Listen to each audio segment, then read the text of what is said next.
said she wanted to. That was her words. I don't know. This just came through. Okay. I'll call her before I go. You're live. Greetings. Welcome, everyone. We are so happy to have you here as we are now on Zoom, streaming live on YouTube and Facebook. We are with Dr. Habib Riazati. We are hosting a session at the beautiful home of the Kinsmans in St. Petersburg, Florida. We're so happy to have them hosting this beautiful event. We are in this very auspicious occasion discussing a very important topic. We're going to continue again in Farsi later today. There will be a session that's live. Please look for it if you're looking for Farsi. The session title is The Secret Components of Material and Spiritual Civilizations. This event is hosted by the Kinsmans. We welcome Dr. Habib Riazati.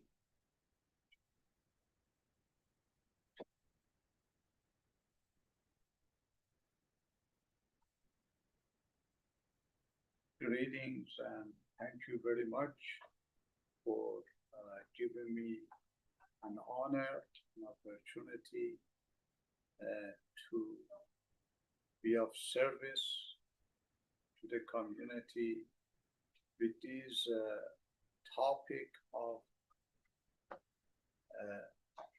secret of material and spiritual civilization. Do you know, being a psychotherapist, we always are encouraged to empower people, individuals, not to divide things, rather try to see things as a whole with different members operating in coordination and collaboration with each other. We usually try to emphasize on the fact that humankind and individual human being has at least three components. One is the body, physical. Another is emotional. And the third is cognitive. It doesn't matter whether you are Persian, Arab, American, where do you live, what is your economical condition, educational upbringing, you share these three components with you as an individual. And in fact, when we use the word individual, those of you who know the roots of these words, IN in front of divided means undivided, means individual is a holistic person, is the person whose body, material aspect, his emotional aspect, and his mental aspect, they work together. And usually when you talk about disorder, it happens when the relationship between these three parts are not synchronized or they are not functioning cooperatively. Now, having said that, then if it is true for the individual, it is true for the family, it is true for the community, and it is true for the people of the world. The division that we make for material versus spiritual is only for us to understand the concept and not so much to say that there is a physical reality and there is a spiritual reality. In fact, even physics, even nature, like Baha'u'llah states profoundly in the Tablet of Wisdom, Lohe Hikmat, translated and into English. You can see it in the tablets of Baha'u'llah, revealed after the Kitab Aqdas. You can see it online in the website Ocean or Ocean of Lights. Baha'u'llah has a very, very comprehensive statement that the nature is actually a manifestation of his attributes, divine attributes. That is to say, although we have physical reality, but physical reality is just a dimension of a holistic reality. And this approach helped us to understand that the same as body requires nourishment, the mind requires support and nourishment, and the soul requires the same thing. The secret of these two are that they have to work together. Abdul Baha Abbas wrote a book in 1875 at the direction of Baha'u'llah, that one day Baha'u'llah asked the master, a title of Abdul Baha. Master here, for those of you who are not a Baha'i, doesn't mean he is the superior. No, master means that he has tried to live by the virtues that make somebody to be a Baha'i. And that is a remarkable definition. Master means an example.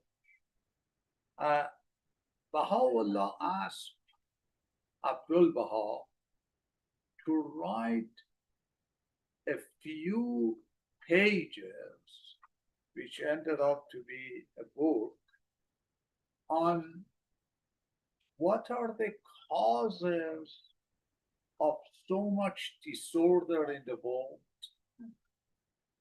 and what can we do about it.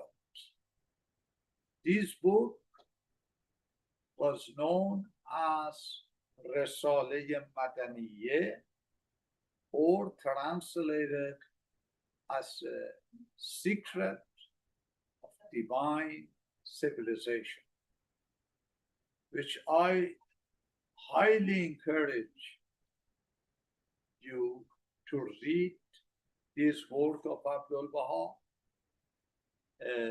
Reason is because it addresses the social, political, religious, economical, educational challenges that we have here and now. It appears that when Abdul Baha finished it, presented it to Baha'u'llah, and Baha'u'llah was very pleased by what Abdul Baha has accomplished. Abdul Baha, knowing the toxic environment of prejudice, especially within the religious group, especially in Iran, he decided to withdraw his name as an author. And he himself says, he says, the reason that I did that was because I want the reader to look at what has been written objectively and do not think that there are a special, particular agenda in delivering this book. He promised that he might write a second volume on education because he paid enormous importance and attention to education. And he considered education to be the only solution to understanding the situations and finding remedy for it. Please pay attention when we talk about the Baha'i writings. Baha'i writings have one context and have content. Context means environment or the reason or the question in which prompted Abdul Baha or Baha'u'llah to write something. That is context. For instance, somebody asked a question from Baha'u'llah, he revealed the tablet. Somebody asked certain questions from Abdul Baha, he revealed some answer questions. But the questions are context. For instance, if somebody was Persian and asked a question, the answer, although uses the question of the questioner, but the answer is universal. That is to say, the meanings and the gems that are within those statements never get exhausted. You never say, Tablet of Ahmad is only revealed for a person named Ahmad. Rather, although the addressee, the condition, the context may be individual, person, or a particular situation, but the content is universal. I hope you pay attention to this, a very important point, that whatever has been revealed, it is universal. Baha'u'llah himself, in a tablet, which is called Tablet of the World, Lawh Dunya, he underlines that principle, that he states, saying that if I reveal anything to a particular group or an individual, but what I say is universal. That is to say, it doesn't mean whether you are Persian, whether you are American, whether you are from the East or the West. He says no. Those are contexts, but the content is universal. What does that really mean, and how does it relate to our topic? Do you know, there are some principles that whether you are a religious person or a non-religious person, you have to accept. That we are human. without the existence of human, nothing really has any value. We give value to things. Things by themselves intrinsically do not have any value.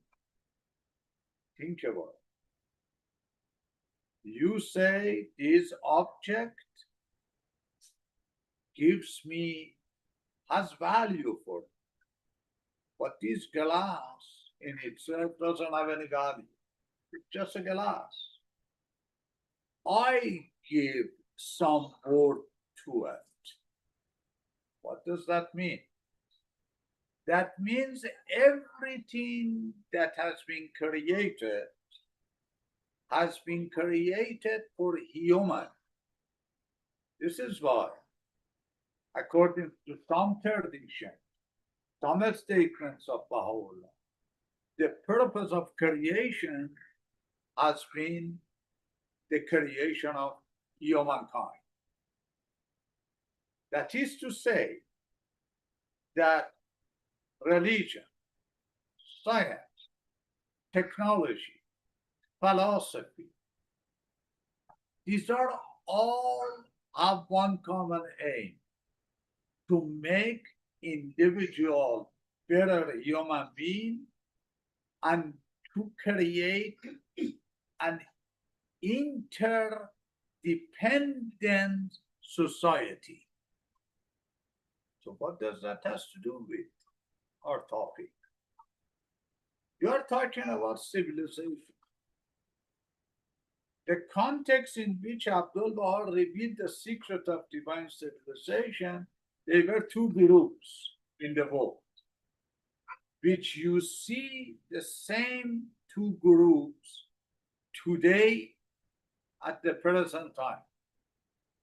Some people were fundamentalists. They believe that only we need to believe in God, we need to believe in our scripture, and that is the sole source of happiness, which was okay if you just stop right there. But then, if that idea makes you to say, we do not need any material things, we do not need any technology, we do not need anything which has to do with science, Abdul Baha tries to address these two groups. Some in Europe, they were tired of fundamentalism, of the structure of church or any religious structure that told people how to think, what to think, how to feel. An individual initiative, passion didn't count. It says what it means what it says. In fact, questioning, analyzing was forbidden. You saw in Europe, what did they do to the philosopher, such as Spinoza? What did they do with Galileo? How did they treat Newton? And this goes on. So the Europe was tired. Why? Because the science and technology was emerging. The old ideas that God created heaven and earth in 6 days didn't hold any longer, because now we had evidences that the universe was 18 to 20 billion years old. We had to somehow understand what does revelation means, what does emanation mean, why I should not use my mind when my mind is the source of creativity. So that was European. That they said, do you know what? We just get away from religion altogether. This is why they called it Renaissance. They called it enlightenment. Please pay attention. This is why the idea emerged that the sooner you get away from the organized religion, by organized religion means the organizations that just suppress, just say my way or highway, just say this is it is, and if you don't believe in it, you will be excommunicated. So naturally, they said, let's go. The concepts such as God, religion, life after death, all of them became subject to question. So Europe went that way at the time of Abdullah. Some countries such as Iran and overall Eastern, they said, no. We have nothing to do with you. We have our book, Quran. If you are a Baha'i Agnas, if you are a Jewish, if you are a Christian, this is good enough. Whatever we want is in this book. Oh, really? Yeah. So how about philosophy? Forget it. Philosophy just makes you confused. Philosophy just makes you to think. Why do you want to think? See, they went the other direction. And then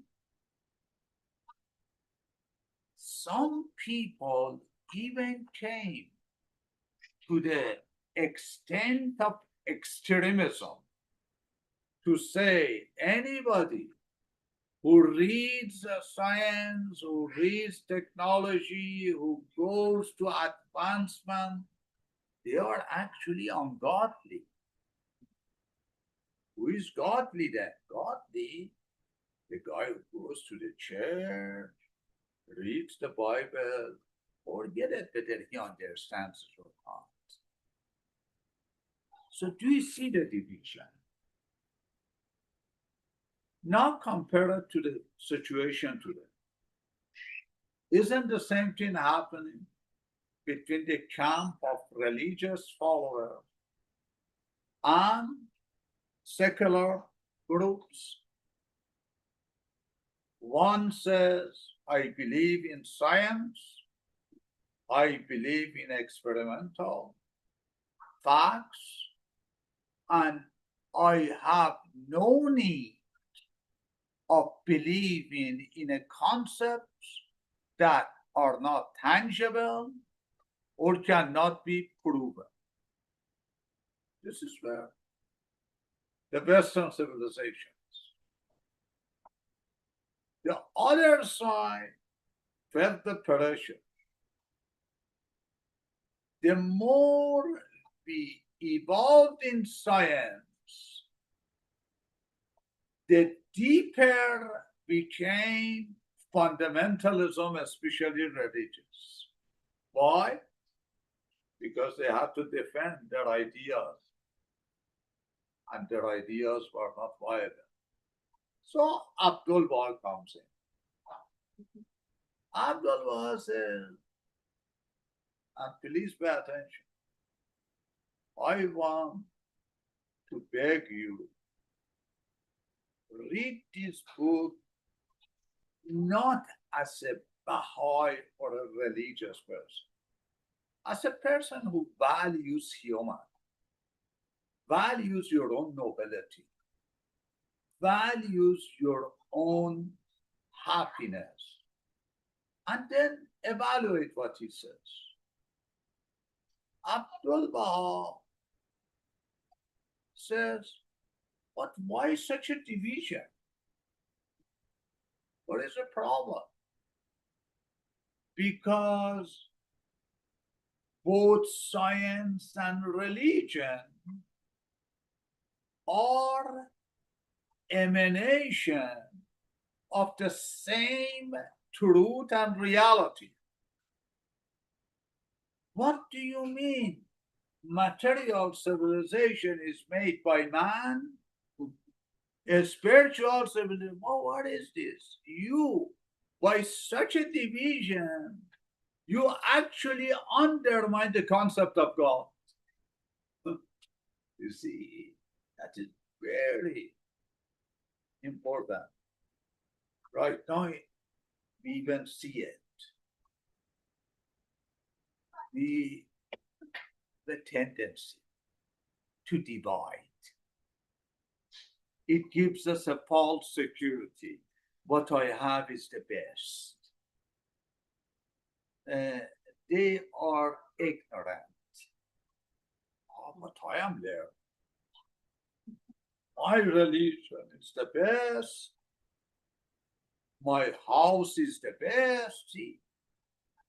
And as a psychologist, these are all the signs of lack of internal security, lack of self-confidence, lack of self-respect. When you have to feel you are better, or even you feel you are lower or superior, all of these three are the symptom of disorder in you. Why should you feel inferior? You assuredly have heard of the terminology inferiority superiority complex by Alfred Adler. Adler, who wrote that famous work, Individual Psychology, he said this inferiority or superiority is because you feel divided, because you feel isolated, because the fear has filled your mind and your heart, not knowledge and love. See, he's a psychologist. Freud, another one, he says, do you know, these feelings that you have, my religion is better, my science is better, my family is better, my nation is better. He says these are only a defense mechanism against your insanity. He says you're insane. Please pay attention how psychologists now look at this thing. Why? Why? Because starting from late 17th century, we realized that actually we have one cosmos. This cosmos is made of different elements. So you call it a system. This system has a parts. These parts have relationship with one another. The health of an individual very much depends on the health of the system. And the health of vibrant system depends on the vibrant activities of the individual. Please look at it. Family system. The cosmos is a family system. It has a law, it has an order. Each part plays its own role. None of them feel better. None of them feel superior. None of them feel inferior. No, because our system. This is why Abdul Baha, way before the people really pay attention to this concept, he said, why division? Science, religion, material, spiritual. He says, do you know, actually, maybe you do not use the terminology correctly. Material means what you see. That's right. It's a contextual reality. A spiritual means a motivating force which is not visible but operates on this body as a temple. He said these two have to work together. Why should we create a camp that religion is the only solution or science and material is the only solution? Because both of them are the emanation of the same source. You not call it God, call it God. You may call it innermost reality of the nature, as Abdul Baha calls it, in some answer question, chapter 1. Call it. It's an unknowable essence. Please pay attention. So what did he do? He wanted to tell Persian at the time, get away from this concept that the whole reality is at rest and accessible through Quran, or if you are a Jew, through Bible, Old Testament, New Testament, Baha'i writing. He says, don't think by saying that you are actually glorifying the Baha'i faith or Christian faith. No. Because you feel better, because you feel isolated, you want to be separate. He says that itself negates the fundamental principle of cosmic reality. I hope you understand what's happening. So, what does that mean? That means both science, material, and both religion, spiritual, non-material, they actually share same fundamental verities. We sometimes use fundamental verities, meaning our belief system. Fundamental verities, my friend. I tell you as a scientist and as a psychotherapist, fundamentals do not relate to the region, to your profession, to your race, to your gender, to your religion. No, fundamental means fundamental. Means they are there. Reality. Reality is reality. You may choose to divide it. You may choose not to see it. fundamental verities of the science and religion are the same thing. What are the fundamentals? What is it? What is the objective of Abdul Baha? He says is to create a better human being. Ladies and gentlemen, you are familiar with the term Baha'i. As I mentioned in another session, ask yourself, what does Baha'i mean really? A very short answer is, we are a follower of Baha'i. What that? You cannot stop right there. What do you mean? I'm following Jesus, he's following Buddha, he's following Immanuel Kant. So that doesn't do you that good. You have to go further. Baha'i means embodiment of human perfection.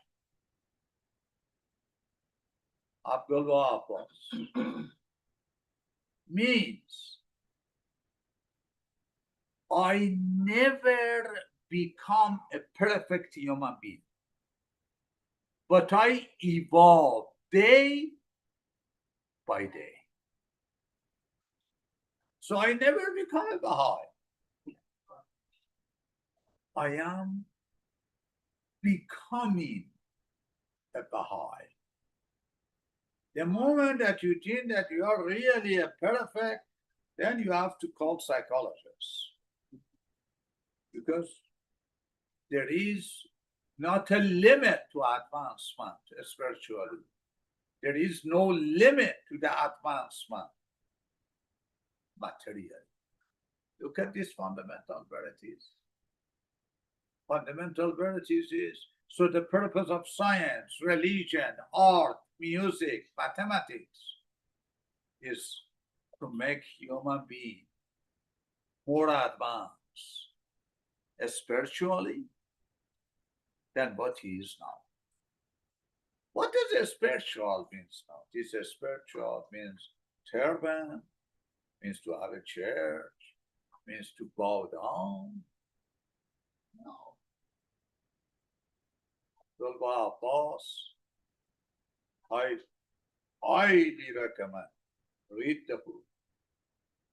Don't leave home without it. It is like your American Express. Don't leave home without it. Because you get into trouble.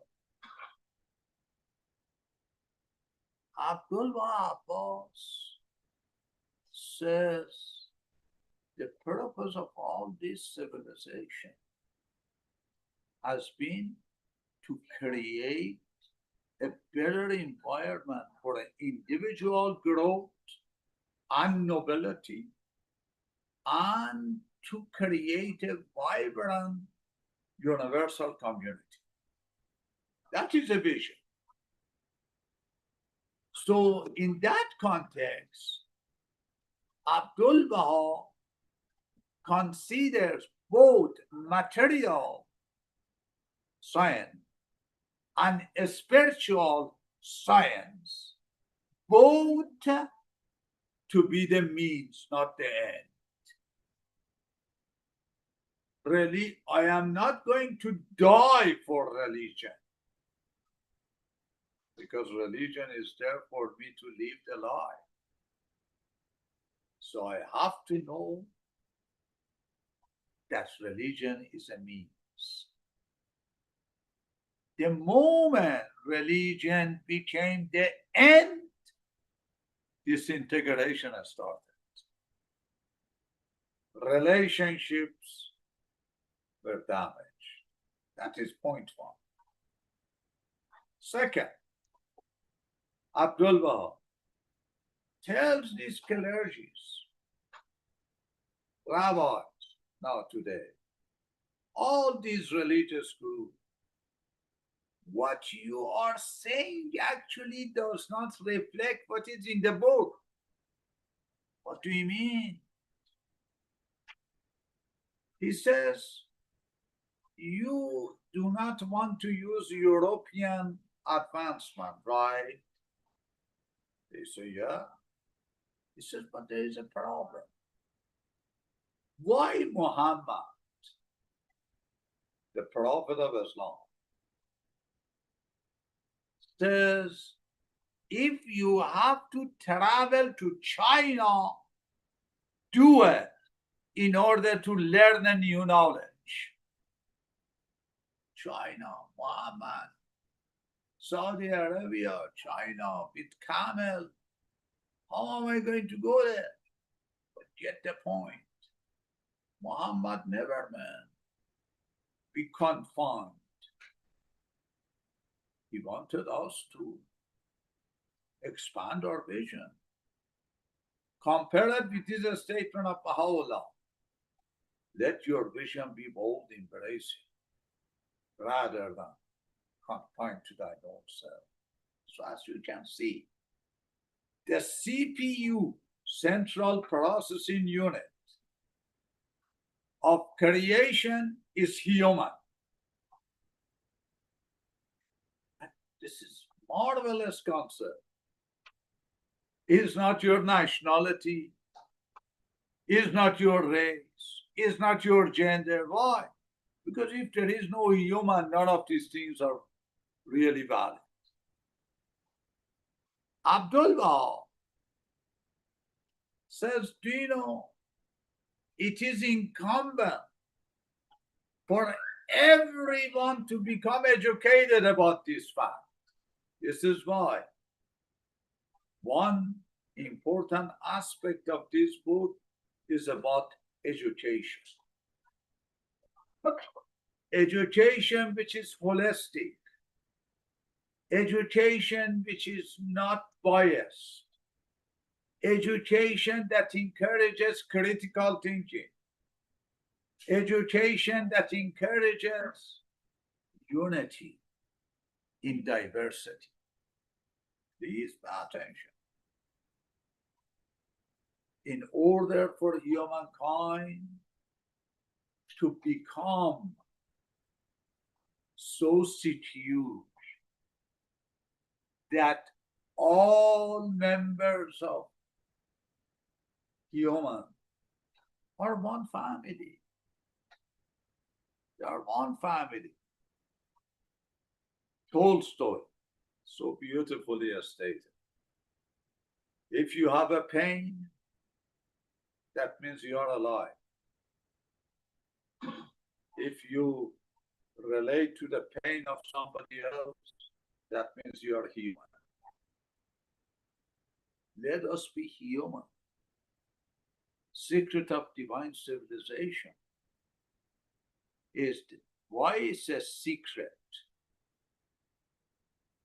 Because the secret is not to be divisive, not to say material, spiritual. Everything is a spiritual, and everything has material manifestation. You show me something, I say, love is a spiritual, Habib. Hey, really? How do you know I love you? Because I'm kind to you. How do you know I'm kind to you? Because I respect you. How do you know I respect you? Because I'm just to you. But all of them is in the realm of matter. When I borrow money from you, I actually test my spiritual value. No. Let's write a contract. What do you write a contract? Because I want to make the means of order to continue. Wow. So what do you mean a spiritual material? Abdul Baha says, get away from this division. Most religious people do not understand this. Do you know why? Because they feel they are better. The Jew, even to this day, we are the chosen one. Really? You are a chosen one. You still are the chosen one. You always will be a chosen one. But chosen one doesn't mean you're better. Chosen one means you have more responsibility. That means you have to be free from these prejudices, from feeling exclusively superior. I want to refer to Bertrand Russell. Some people may not like if I refer to philosopher, but don't worry. I am encouraged because Baha'u'llah refers to it, Abdullah refers to it. And I advise somebody read some of these philosophers. Science, philosophy, religion, they go together. And all of them are, by God, is from the same God. You cannot tell me philosophy comes from a different God. Then you again undermine your own belief. Baha'u'llah, go and ask, why Baha'u'llah in Tablet of Wisdom highly mentions Socrates, Plato, Aristotle? Why? Why he calls them divine philosophers? So you have to understand the word divine very carefully, because you can misuse it and you can abuse it. And through that misuse and abuse, you can control people who are not educated. When you look at Plato, Socrates, what does it mean by divine? That means some of their teachings were aimed at the unification of the human race. For instance, Socrates, his very famous statement, know thyself. Don't you think that is the problem of all of us in 21st century, whether individual or family or society? We do not know ourselves. So he was a divine, means he said something which has a value. Now, Abdul Baha says the system of education that you preach, that you use, has to be comprehensive, has to have mathematics in it, has to have all matters of art, music, philosophy, logic. Why? Because Abdul Baha, he says, you need a well-trained mind. This is why, please pay attention, well-trained mind, but with the objective of serving humanity as a whole. That objective is called the spiritual. Those development are the manifestation of that spiritual reality that we call it material. Now, let me say another thing that Abdul Baha emphasizes. Abdul Baha recognizes majority of the people are uneducated. They are uneducated, or if they know the truth, they have half of the story. And which one is worse? To be ignorant of something, or you have half knowledge about that something. Which one is more dangerous? When you have half knowledge, it is more dangerous. because we can damage people. Have knowledge sometimes is worse than no knowledge. Majority of people have a illusion of being a learner. True learner, Abdul Wahab was, is the one who is distinguished by his character, not by his knowledge, by his spirit of service to his fellow human beings. Abdul Wahab says to the leaders, now, as you know, Baha'i faith doesn't have individual leaders. Baha'i faith operates on an institutional platform. But please pay attention. In these institutions, there are individuals again. So these individuals need to have a critical mind. They need to watch their own biases. They have to understand that institution is a means, not the end. The end is the well-being of the community, the well-being of the universal community. Do you see that? So, quality of leadership is one of the topic of this book. Quality of learning, a scholar, a scholarship. Are we competing between science and technology and religion? Abdullah said, no. So don't pride yourself in knowledge. Knowledge can be a veil. Knowledge can be a lie. It tells the institutions to encourage knowledge. We need more learning, but spiritually learning. A spiritually learning never becomes proud because of his knowledge.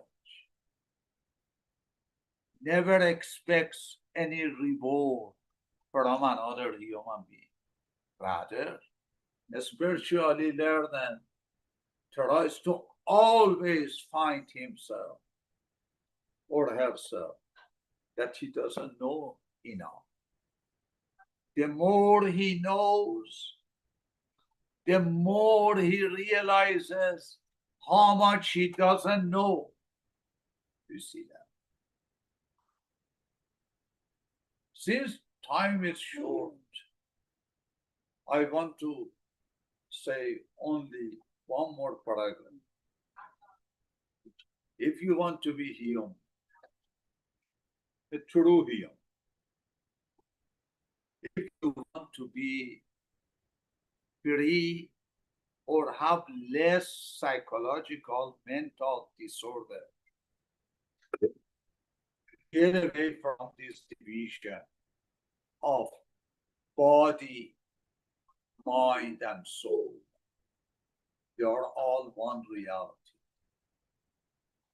If you have a spiritual soul that is beautifully encompassing the whole thing, then your mind will be elevated.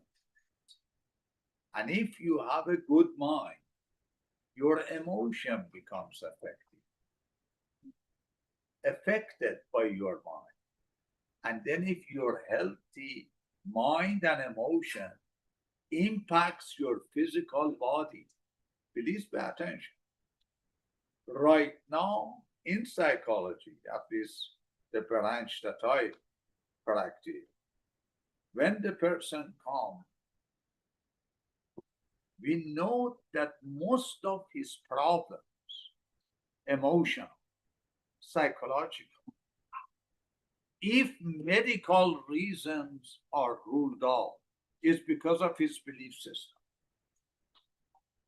The belief system, the more narrow, more disorder you experience. This is why they say change your mind, change your life. Your mind is just a vehicle.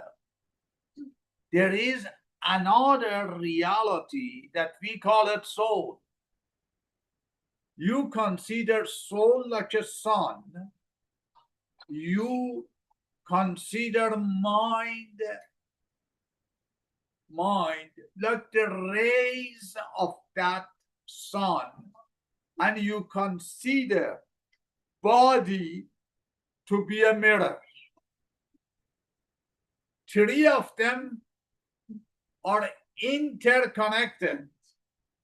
Do you see that?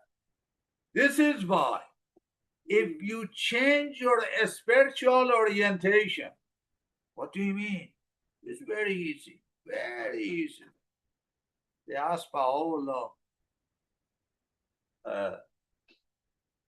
what does that mean? He says, whatever you read, even of his writings, especially Baha'is have to pay attention. He says, if anything that comes to your mind from my writings that gives you a feeling of superiority or feeling better, you misunderstood it. He says, because the purpose of all of my writings is unification of human race. Please pay attention. That is a major theme in the secret of divine civilization. Justice, equity, everything has to be defined in how it helps the unification, spiritual, mental, emotional health of entire humanity. Wow. No. Do you know Immanuel Kant? I should mention. Some people believe that he was perhaps the finest philosopher after Plato. Some people, such as Bertrand Russell, say we may not agree with that evaluation, but whosoever doesn't know Kant, for sure he misses something. Kant is very famous because of his ethical principle. He says, you are ethical if whatever you do is not because of reward or punishment, not because of the hell or heaven, rather because you love the comfort of another human. He says, do you know when you can determine that your act is ethical? Is when you ask at the same time, if the whole people do it, what happens? If everybody in the world does, what am I going to do? Does it benefit humankind or it doesn't? No. The last sentence. Kant came to a very, very good conclusion. He said, but how do you know what is good? Who determines what is good? Nationalities, customs, cultures. Americans have one view of what is good, another nationality thinks another way. Kant. He says humankind have to believe in a metaphysical principle of morality. You cannot be moral. You cannot be ethical if you look at things from material standpoint of view, because material confines you.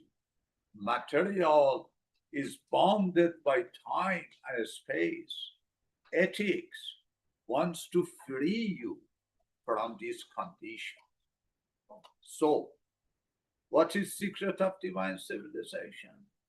Is to find the secret of how to live the life.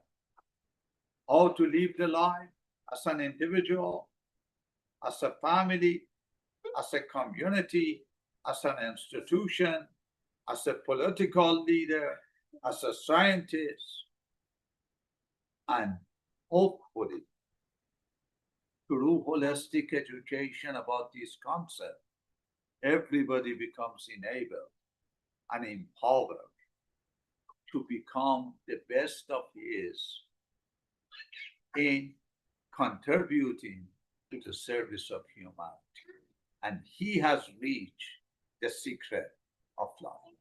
Thank you, and sorry for lengthy presentation. So as it relates to questions, we can do one or two.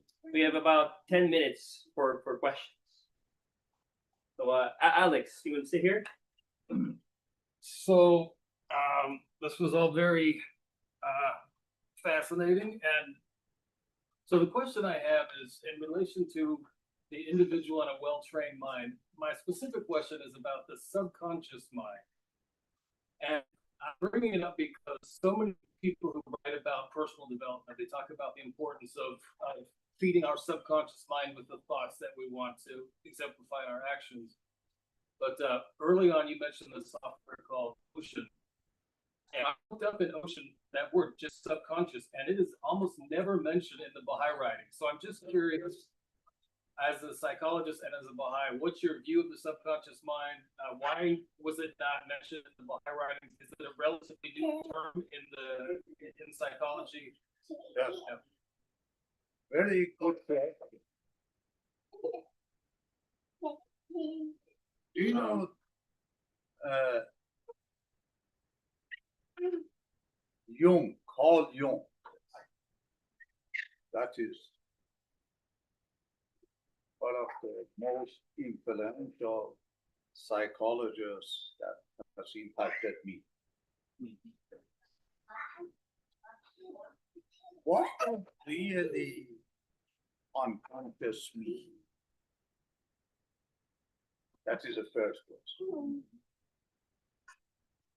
Does it really mean my lack of awareness of the total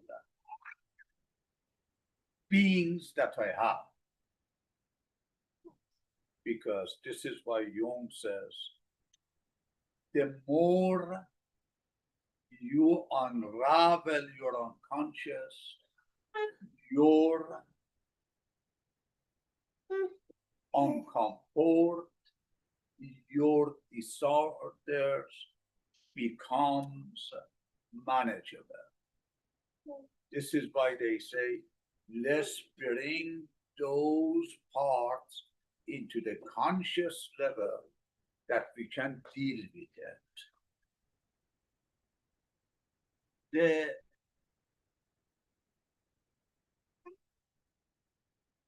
In the Baha'i writings, doesn't need to mention unconscious. He says inner and outer.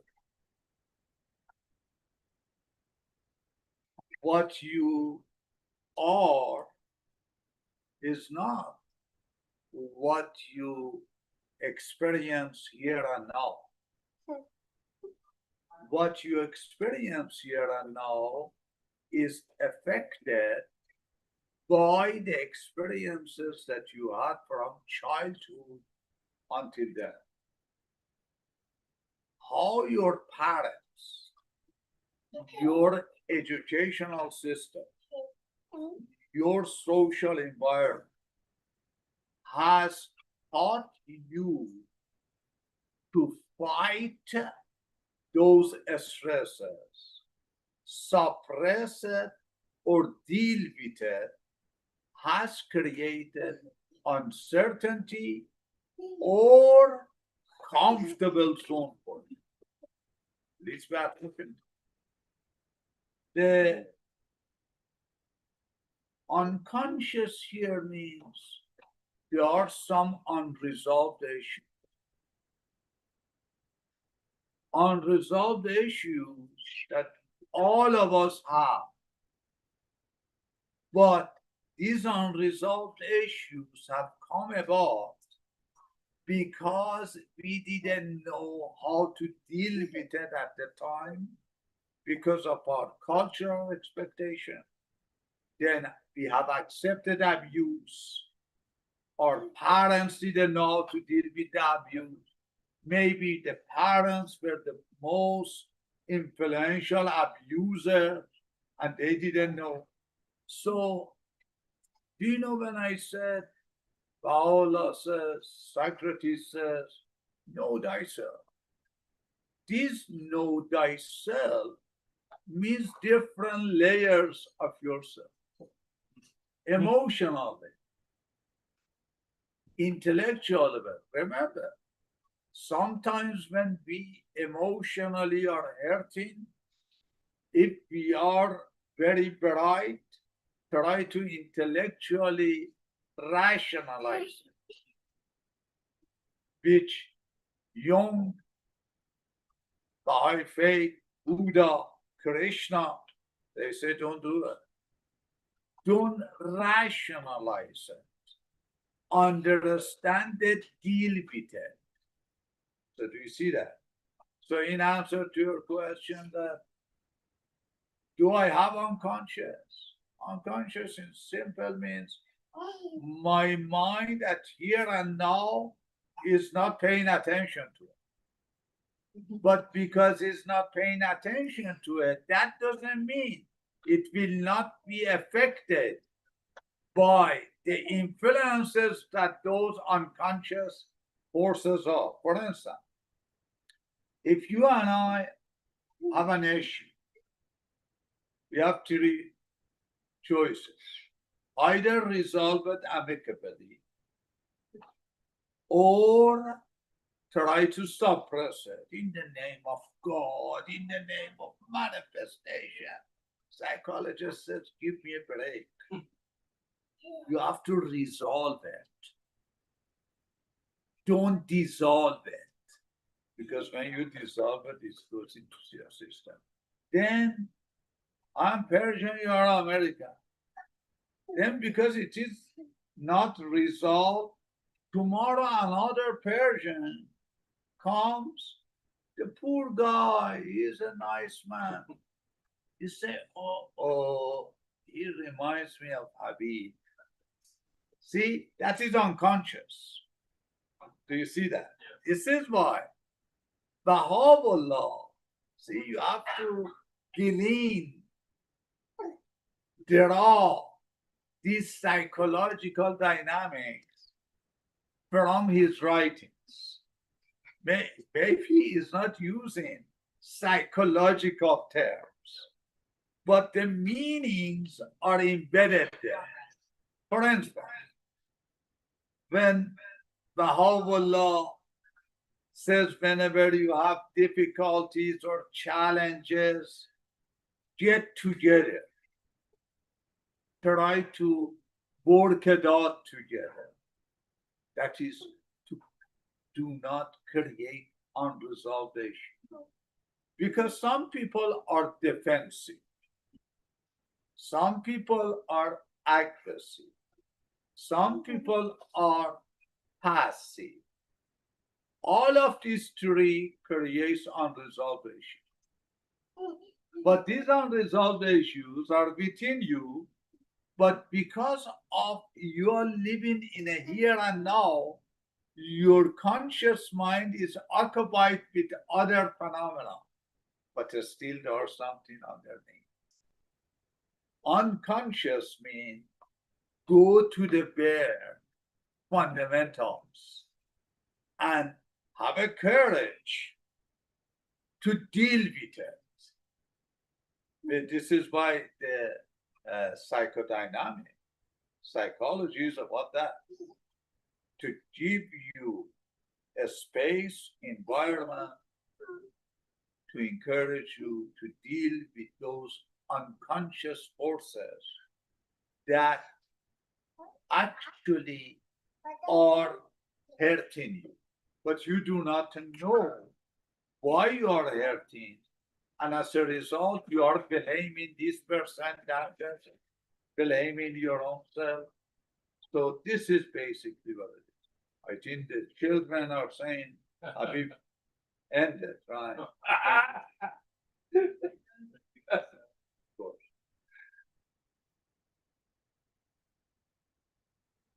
We were so happy to have Dr. Riazati with us here today at the Kinsman home. As you all can see, it was a little homely today because that's what we're trying to do, have lively conversations at people's homes. And not just that, this is thanks to beautiful people here in St. Petersburg, Florida. Thank you for the Kinsman family to offer their home for this beautiful program today. We invite you also to the program tonight. There will be a program in Farsi. It'll be streaming on Clearwater Baha'i. Yes, child, please, one moment. It'll be streaming tonight at about 7:45. And furthermore, we will have a session tomorrow morning at 11 a.m.